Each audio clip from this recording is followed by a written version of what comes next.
So we've got a relatively brief PowerPoint deck to share with you, and I'll be going through it myself along with help from a couple other folks. And then we'll try to take any questions at the end.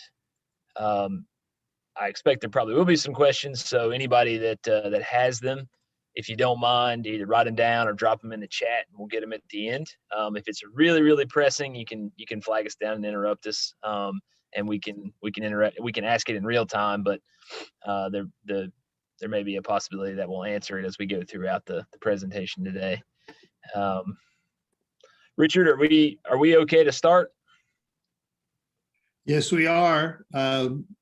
And I just noticed that some folks will have heard, and this will be the second time they've heard from us today. So much it will be the same, but we will have different emphases and different questions that may come up. So folks are welcome to stay with us the second time. And that's probably only 2 or 3 people. So for those folks, I apologize if you're going to hear a lot from me again. My name is Law Loving. I'm the director of Career and Workforce Readiness at the Niswonger Foundation.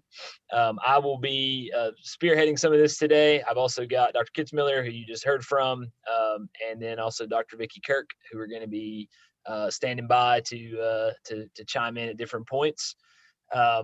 Again, thanks everybody for hopping on this call, and we appreciate your time and your ability to be here and hear what we have to say about STEM.LD, which is our new grant. As I mentioned before, just ask questions in the chat as you have them, and we'll try to catch them all at the end, unless there's just really something you need to hop in for. But yeah, let's go ahead and get started. We are going to be recording this, by the way. So if you have somebody that you want to end up sharing this meeting with at your central office or anywhere else, then that will definitely be available afterwards. All right, so STEM.LD. At its core, STEM.LD is a research grant. It is of the EIR variety. Some of you may be familiar with that acronym. This is not the first EIR grant that the Niswonger Foundation has done. We won an EIR grant a few years ago for rural life, and I think that's in year 3 or 4 of its lifetime. So we're very excited to have an opportunity to work on another EIR grant. But because of the nature of the program, it is a research grant. So the main thing to know about that is just the program activities and operations that we'll be doing over the next few years are going to be evaluated from a research perspective. We've got a couple of different ways we're doing that, and we'll talk about the details of that during this call. But the main thing to know is that we're going to be doing those evaluations throughout. The main idea behind STEM.LD is that we want to shift STEM culture in the Northeast Tennessee region in a positive direction. That starts at the classroom level, but really extends outside of that. And certainly it's a long-term goal. It's not a one-time shot in the arm kind of thing. It's something that we hope will extend beyond even the lifetime of this grant, and certainly across grade levels. Some key facts here. So again, this is an EIR grant. It is an $8.8 million grant in total. That's an $8 million grant with a 10% match. So almost $9 million there over the course of 5 years that will be spread out. It is obviously STEM focused. The LD stands for learning design. So we're trying to impact STEM learning design across middle school and high school grades. So you can see there grades 6 through 12. We'll be doing this in partnership with schools, of course, across the region, but also with some operating partners who we've got some of those locked up, and we're still working on some more of those, and we'll share those with you later on in this presentation. So here's just a quick look at our geographic reach. You can see that the red counties there are the folks that we're hoping to work with on this grant. Some of those are in our traditional service area. So we have quite a few of those that we've worked with on many projects. Some of those are folks that we've worked with on Niswonger Online as affiliate counties. Some of those folks we've worked with on grants like the Rural Life grant I mentioned. So we've got some long-term partnerships, some new partnerships, and we're really excited about the opportunity to work with all of the school systems in this service area. And now I'm going to kick it over to Dr. Kirk, and she's going to take the next couple of slides. And Vicki, if you want to just introduce yourself, go right ahead. Okay, thanks, Law. Good afternoon, everybody. I'm Dricki Kirk, and many of you may know me. I worked for 24 years in Greenville City Schools and in Greene County Schools. I spent a little bit of time in Nashville, and now I'm the superintendent at the Tennessee Schools for the Deaf. I will retire in June, and then I'll be full-time working on this grant. I'm really excited about it.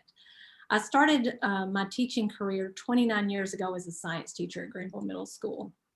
And I can tell you that the science teacher in me is really excited about this grant. It is just the kind of opportunity that science teachers are looking for, and I think you're going to be very pleased when you see what is going to be available for your teachers and your students. I'm also excited as a former district leader in the region. I know sometimes it's hard to provide good, strong opportunities for your kids in terms of higher level coursework. And this is going to do that. It levels the playing field, and I'm really pleased about that. And I'm really inspired as a citizen of the region, because we will be graduating more students who are prepared to excel in STEM careers, and that's going to be good for us as a region. There are 3 levels to the grant, or 3 parts to the grant. You see them on the left side of your screen here. We're going to equip teachers with good professional development. We're going to inspire students, interest them, and spark their passion through out-of-school time activities. And then we're going to provide great opportunities for kids in advanced STEM courses, as the Niswonger Foundation has a tradition of doing with their online coursework. And you're going to hear more about each of those here in a bit. As Law said, this is a research grant. We will have a randomized group of middle schools that are participating to begin with, and you'll hear more about that. And the high schools are a quasi-experimental study. These are the 3 prime areas that we will be investigating, and we're going to explain further in a bit about the data we will collect and how that will be done. Let's move to, professional development. So we are excited to be able to offer wonderful professional development opportunities for teachers. I'm a believer in investing in people. I think an investment in people is never wasted. And the Niswonger Foundation, through this grant, is investing heavily in the teachers of the region. The PD will be provided in 2 tiers. There'll be phase 1 and phase 2. Phase 1 is for every participant. TNTP will deliver this training based on the opportunity myth. It is about high expectations for students and holding them to grade level expectations so that we facilitate learning and growth for our students. This training is widely applicable. It is not content or grade level specific, so every participant in the PD can participate in this phase 1. Phase 2 is a more specific level of training. It follows the phase 1 training. It's subject specific opportunities across various STEM fields. There will also be standards-based opportunities for learning for middle school teachers, training them on the standards and in the way they were intended to be taught. And then some really fine opportunities from some wonderful partners that you'll hear about in just a bit for all of our teachers. There will be some opportunity to choose in this phase 2 level, so teachers will have some choice in what they participate in. We're really looking forward to offering these things to our teachers in the region. And now back to Law for out of school time opportunities. All right, so phase 2 or part 2 of STEM.LD is the out of school time activities portion. This is something that makes STEM.LD pretty unique. We're not aware of very many other grants that are trying to incorporate this as an evaluated piece of their program design. Essentially what we want to have happen is for teachers and staff to receive that professional development, to get those great pieces of engaging curriculum and bring that back to the classroom so that students are getting excited about STEM fields. And then the question becomes, well, what's next? So we want them to have some opportunities to do things outside the classroom to really build on that in-classroom learning. We anticipate that these OST activities are going to look like the following things there that you see. So certainly there'll be after school groups and clubs, but we also think that there will be some more in-depth things like summer camps and weekend activities. And we fully expect to leverage some of the things that are possible out there with virtual and online groups and seminars and lectures and that kind of thing. If there's anything the last year has taught us, it's that virtual may not be ideal, but it is certainly possible, and it does open some doors that otherwise would not be able to be opened. So we do expect that this will grow organically in response to demand. So if there are certain groups and activities that really take off in one area, and there's a lot of demand for those, and maybe there's not enough spots, then we will certainly shift grant resources around to try to meet that demand as much as we can. We also expect that there will be things that we don't know about today that are going on 2 or 3 years from now that we want to make sure we're responsive to. So there will certainly be some flexibility built in, just as we learn about new developments out there in the science world and the technology world. We also know that teachers and staff have a very limited bandwidth to do this kind of thing, and there may very well be teachers that are interested in becoming the leaders of STEM groups in their schools, and that's fantastic. We would support that 100%. But in order to help support them, in case they don't have that bandwidth, we are going to be looking for local STEM champions from each community involved. This gives us the bandwidth to sort of reach out to those students from a new perspective. We're going to be looking for those retired engineers and doctors, or those folks that are active in STEM fields currently, to step in and help lead some of these groups and help be that connection from school and academics to the out of school time activities, and even to the career world, which is where we eventually hope this goes. And then part 3, back over to Vicki.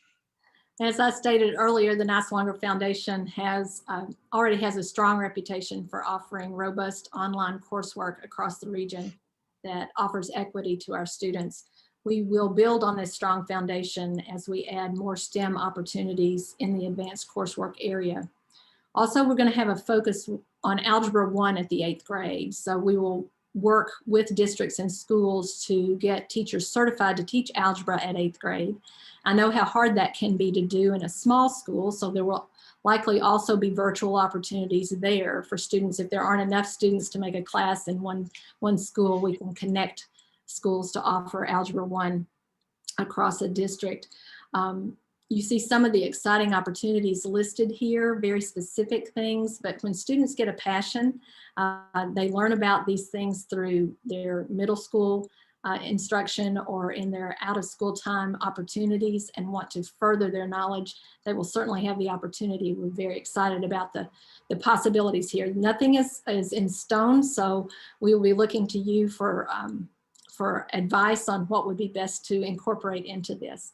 We're really excited to be able to offer it. And Law is going to talk to you now about the partners that we have.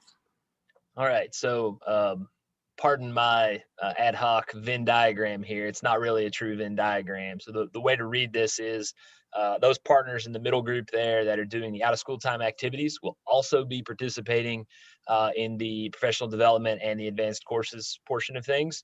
But those folks that are either in the professional development bucket squarely or in the advanced courses bucket, they are only doing that particular grant activity. So we've got some partners that are wearing multiple hats here. Obviously, we mentioned TNTP will be leading that phase 1 professional development. They will also have a phase 2 component as well, if folks are interested in pursuing that. We also know that Dr. Kirk will be developing and learning and putting together some professional development opportunities just via the Niswonger Foundation. That's something that we're planning for. As far as the OST activities go, we've got, so far as named partners, we have the University of Alabama at Huntsville. They're a partner with the cybersecurity piece of the program. We have If I Had a Hammer. They're a group out of Middle Tennessee. Some of you may be familiar with. They are heavily involved with kind of hands-on math instruction, hands-on learning. We've got ETSU. They'll be developing a number of different coursework pieces for us and professional development pieces that are tied in with OST. Some of the ones that have been bandied about have been epidemiology and statistics using R, computer programming, and GIS. There's a few other options as well that we may bring on board as folks ask for them. We've got Purdue University leading some engineering pieces for us. Civil Air Patrol will be doing some aerospace and aerospace engineering pieces. They've got some great coursework and some STEM kits and things like that. Streamworks is a local partner. They will be doing some of their robotics programming and engineering programming. They've been doing that for some years now, and we'll get a chance to expand some of those offerings as well outside the normal area they work in. And then the last piece is BioBuilder, which is a group that is spun out of MIT, and they do synthetic biology. So definitely an exciting partner there. It's kind of right on the cutting edge of the biology field. And then, of course, we do expect, along with those different groups, several of which are, of course, post-secondary institutions, we do anticipate working with Walter State and Northeast State to offer some dual enrollment, dual credit type opportunities. I will mention our evaluator, ANLAR, at the bottom. They have been a partner with us on previous grants, and so we're very excited to be able to work with them again, because that makes the research component of this feel a little more comfortable for us, and makes us know that we're going to get a good project out of things. So I'll briefly cover the school selection process here, just in terms of how it affects the research design. This will be a middle school and high school grant. As we've mentioned, the best way to think about the research design is really these two groups are separated for the purposes of data collection, and then actually looking at the impacts of the programming. So for the middle school group, we will take the pool of middle schools and randomize them. Half of the middle schools will be put into the treatment group. Half of the middle schools will be put into the control group. Control group doesn't mean that you don't get to participate in STEM.LD. It just means that for the first couple of years, you are going to be waiting to start, and the start of our third school year with the grant, then you will be able to get all of the professional development pieces, all the out of school time activities, all that stuff will pop in as control group folks are onboarded there. So we do have that built in. The idea there is just that with two pools of schools, as we do professional development, out of school time, and advanced coursework with the treatment group, we can compare them to the control group, and on aggregate we can see some of the changes there that are happening that we hope to see. The high school level is a little different.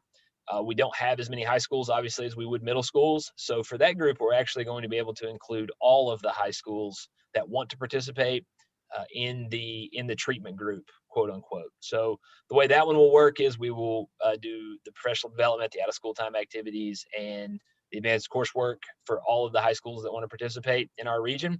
And then behind the scenes, they will be matched based on demographics and other key characteristics to schools across Tennessee that are not participating.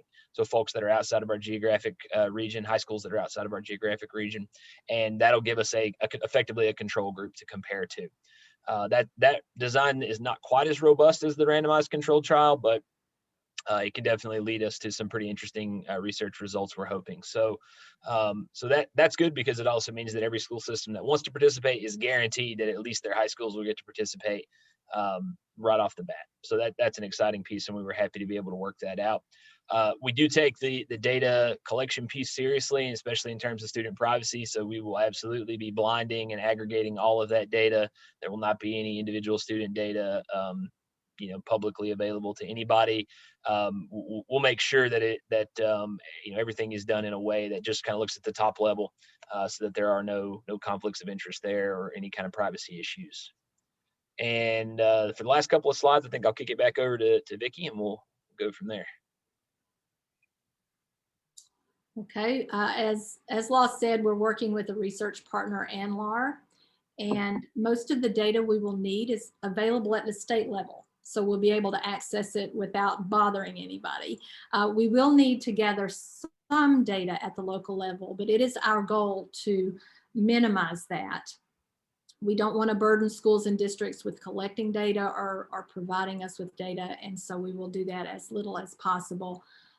You see here the data that we plan to use, EOC scores and achievement test data, which we can get those aggregated from the state, the school climate survey data. We will be taking sign-in sheets and looking at PD participation and rates and duration. Satisfaction surveys will help us figure out how well we're doing with the PD and to make adjustments as we go along the way. Out of school time activities, we will want to know who's participating and how they're hanging in there if they're coming back again and again. And then the number of advanced courses that are offered and the participation rates in those. We'll be looking at participation in Algebra 1 courses at 8th grade as well. As Law said, nothing will be reported that's identifiable. Everything will be de-identified at the time of reporting so that schools and districts and of course students' identities will be protected. And then on the next slide, we're going to talk about the power of the research. So in order for the research to be powerful, we need large participation. If you decide to be a participant, that means that you could possibly be in the treatment group. You won't know until we randomize. So we need you to work on participation of your teachers before that so we can know we can hit our goals. Our expectation is 100% participation in the treatment group of STEM teachers. That includes science teachers, math teachers, and CTE STEM teachers. That's 100% participation in phase 1 training. And that training will take place this summer, but we'll also be offering catch-up opportunities. So we'll work with you to make sure that all the teachers can participate in that phase 1 training. Then our goal for phase 2 is that 80% of the teachers who participated in phase 1 will come back for some sort of phase 2 training. Those trainings will follow phase 1, happening beginning in the fall of this year and on throughout the school year and in the summers.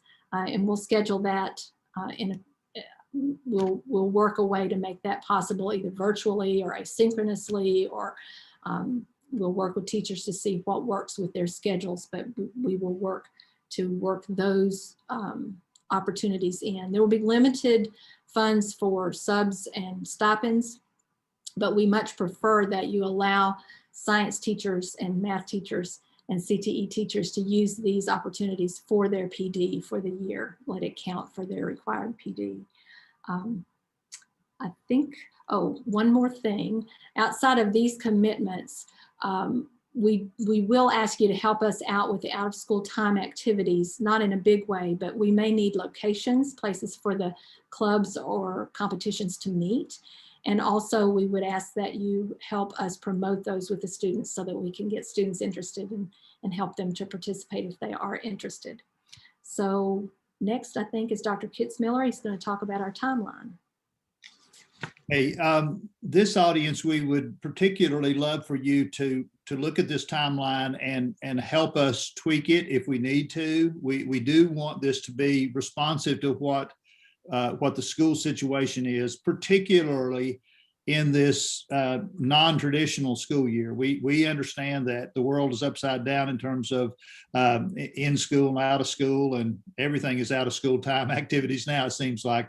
But without being too detailed, though, I would like to say that, we're doing this initial webinar for an introduction just to get the idea out in front of people and to start gathering feedback.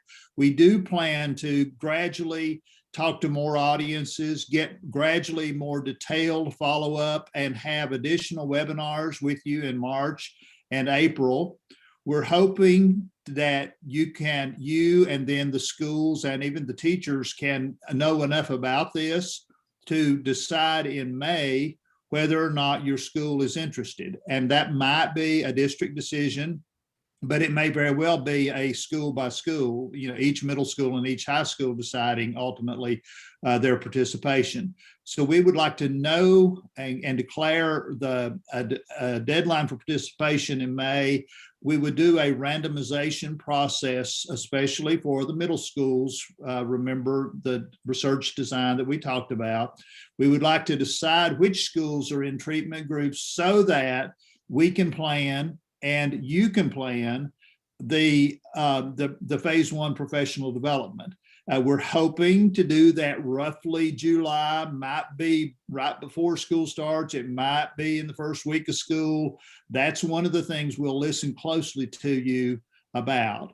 And then we would hope to have, and then the phase 1 will continue on too. There will be options later for folks that come on board late. They may be a late hire in 21, but they might also join the school at Christmas 21 or the next summer. So phase 1 will continue, but the phase 2 will also kick off in the fall. At least certain groups and certain PD will be able to start in the fall. We will be able to start some out of school time activities and some advanced coursework in the fall, but those will be more robust and more frequent as we move into later years. But so a relatively light touch this first year, but we do need to decide which schools are in the control group, which group is in the treatment group. And we would love, even today, your input on this timeline in maybe just about 5 minutes. But we also, along the line, we will be working with you to develop a timeline that makes sense for you and for us. And then the next slide, please, Law. I'm very excited. I'm going to pause here longer than I expected. I really am excited about the team that we're putting together here. You've heard a lot from Law Loving. He comes to us, to the foundation, with a business background in marketing research and has worked a lot with workforce development. He will be doing a lot of work with our business and industry partners and our higher ed partners. You've heard from Dr. Kirk. If you don't remember Vicki, she was assistant superintendent in Greenville City and superintendent in Greene County, and then was assistant commissioner during Bill Haslam's time as governor. And she comes to us with a strength in science teaching and can understand administration and even at the state level, some of the policy issues and some of the data issues. Brittany Siebert, you may have heard from her in terms of communication. She can represent the higher ed world and communication. John Payne comes from the K-12 education world, having taught physics and website design, and has a real strength in, among other things, in technology. And I'm sort of just representing several aspects of this. I am a retired superintendent, was a math teacher for years, and this STEM.LD, being the project director for it, is as Vicki said, is sort of a dream come true. Hopefully put lots of ideas we've thought of over the years, and we'll have a chance to implement now. So I will stop and ask if. And sincerely, we want you to ask any questions that have come up. We want you to give us any feedback or thoughts about the timeline that we've talked about and anything else that's on your mind. We want this to be less of a presentation now and more of a communication with you. So we'd love for you to either put something in the chat box or just unmute yourself. We're a pretty good sized group, but we think you can just unmute yourself and join in the conversation.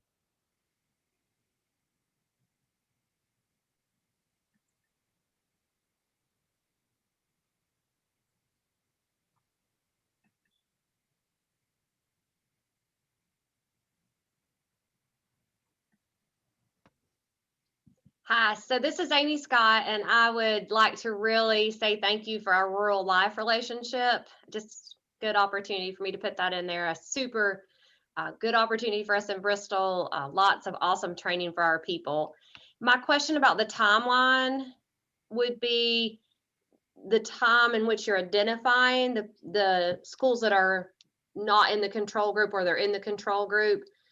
I wondered if that could be a little earlier. Because of all of our summer school commitments, our Julys are super full, and just from a planning standpoint, I don't know if other people have that same feeling or not.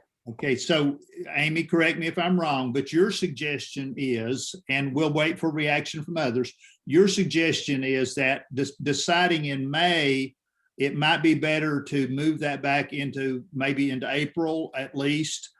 So we're balancing, Amy, we're balancing the ability for us to communicate to all the schools and then them to process it. But your suggestion is that we try to move that before May if possible. Did I understand your comment correctly? if indeed the expectation is that 100% of our people, if you were selected, Right. participate in phase one, that makes me a little nervous. Okay, and actually the treatment and control, the randomization process may be the one that needs to be moved back too. I mean, so actually the deadline for participation and the randomization process need to move earlier. And maybe get feedback from other people too. Yeah. That was just what popped out at me. Yeah, if we don't decide until June, I mean, you'll actually be in summer school by then. Correct? Sure. Are you saying that the phase one needs to be in June? Is that what you would prefer, the phase one training? I think the idea is, and in my mind for Greene County, we like for the teachers to be able to know, you know, at the end of May, well, when is my professional development going to be? And if we don't even know which schools are going to be treatment schools or control schools until June, some of them may have already signed up for other professional development. And, you know, it would be good to know, okay, if I have 2 schools that are participating, the science teachers and the CTE teachers and, you know, math teachers from those 2 schools, they need to make that commitment to, okay, July, that's going to be my professional development. I think we can actually incorporate that suggestion. Simply, we might move. If you look at the box on the screen, you see the May box and the June box are there. We could move the June box back into May. I mean, if whatever the deadline is, we could do it the very next day. I mean, once we know which schools are in and out, so we may move the 3rd box back a little bit, but we certainly can move the randomization box back right behind the deadline for participation decision. So we certainly can move that randomization earlier. Dr. Kitzmiller, Yes. Do you know the term of the professional learning? Is that a 1-day event, 2-day event? It will either be 2 or 3 for phase one. It will either be 2 or 3. We're still toying with how much of that will be synchronous. It may be that we do a day synchronous and then have an asynchronous where they could do it on their own time. But it will either be 2 or 3 days. We're still working with TNTP. Rest of your question? Yeah, it does. And that's the second part of it. Just to follow up with what Amy said, I think the challenge for us is trying to determine the number of staff that are going to need to be involved in summer planning. And so because of that, to add to that plate is going to be a challenge. So I do think considering shifts before or later would be helpful. Thank you. And we will try to have as many options for our training. I mean, so you know, we may very well you know, have an asynchronous option for some that, you know, if someone is committed to, you know, summer school right up until this, and then, you know, they're doing something, you know, we will try to be flexible to let, especially in the phase 2 professional developments, but we will also try to have options for the one that the first phase of professional development, if it becomes a problem, we'll try to have options.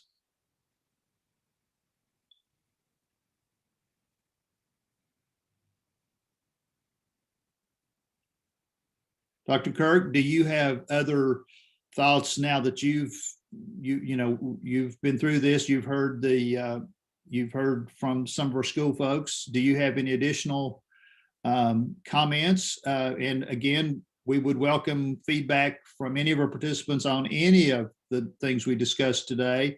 And also be thinking, are there things we need to answer in our follow-up webinars? What are some things we need to answer as we get closer and closer to the principal and the teacher level? What are some things we will need to answer? So Vicki, let's turn it to you for comments and then back to the audience. Okay. I really appreciate those comments because I know people are planning right now all of those summer schedules. So it's important for us to work around that, and we can do that. I also would welcome any communication you have with us after the webinar. If you think of things you wish you had asked or things that you want us to know, or you don't want to say it here today, but you want us to know it, please, you can put it in the chat or you can email us, because we want to make this as accessible as possible. It's a grand opportunity for science teachers, and I would hate for anybody not to get to participate because the timeline didn't work. So we welcome your feedback and your input. I'm asking you to email us if you have ideas or thoughts or questions so that we can incorporate that into our thinking. We're just now getting started, but we've got plenty of time to make this look the way it needs to look to make it meet your needs. And thank you, Beth. Sounds like Hawkins County has joined the course of folks that would like to know as early as possible. And so we will simultaneously try to add time to get the information out, but also be sensitive to speeding up the randomization process.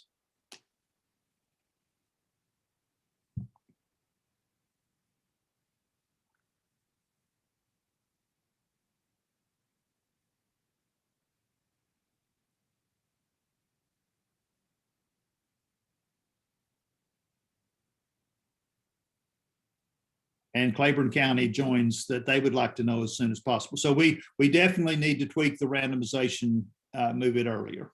Yeah. That's just going to mean that we need to get the word out and get people on board. I would love for as many schools as possible to participate in this because I think it's going to make a difference for the science and math instruction in the region. At least the way that we're thinking about this right now, while we're talking sort of at the district level, this is absolutely a school level commitment piece. So we want every school to participate, but as we move towards the idea of getting commitment from schools, that's happening at the individual middle school or high school level. So just remember that all of these pieces need to be passed down to whoever at that level is going to be responsible for that. And that's part of why we're having 2 additional follow-up webinars. As we crystallize some more of these details, we definitely want to make sure that we're catching as many of those principals and STEM teachers and other folks that are going to need to hear this up front as we can. So as we talked about the balance of informing principals and even school level teachers, staff about the possibilities, that creates even more of an urgency for us to get an accurate word out so that they can make informed decisions sooner. So would ask you to point people to the fact that this meeting that we're in now will be recorded and placed on a our YouTube channel, and you can pass this along to others. We'll join Dricki Kirk in her asking you to communicate things that come up, and would reiterate what I said earlier, anything that we need to think of to put into future communications that we didn't add today, a level of detail that we need to put in. So we will have a time here, a wait time again in just a second to see if we have any verbal input, but would ask you to be thinking about how to help us get the word out, get the detailed word out to everyone that would need to be part of the decision-making process.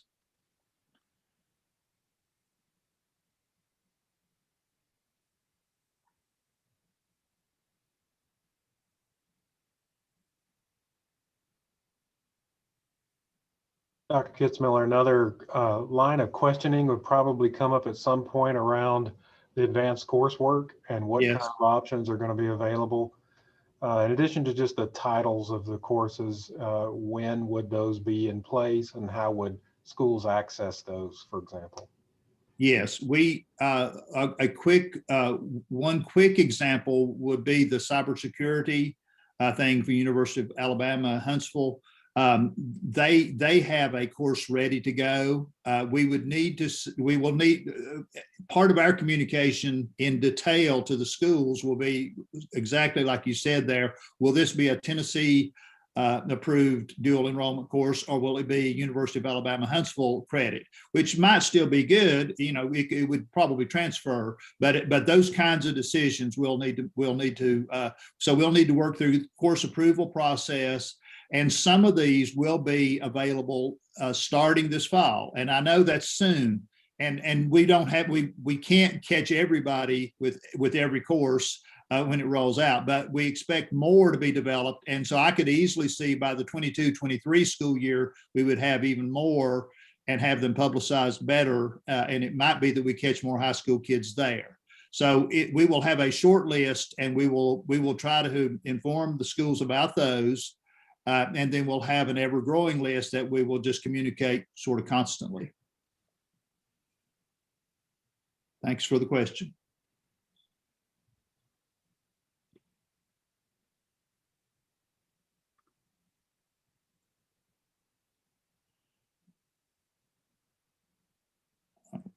There is a thing of carrying wait time too far. So I will yield back to Law. You can use your judgment.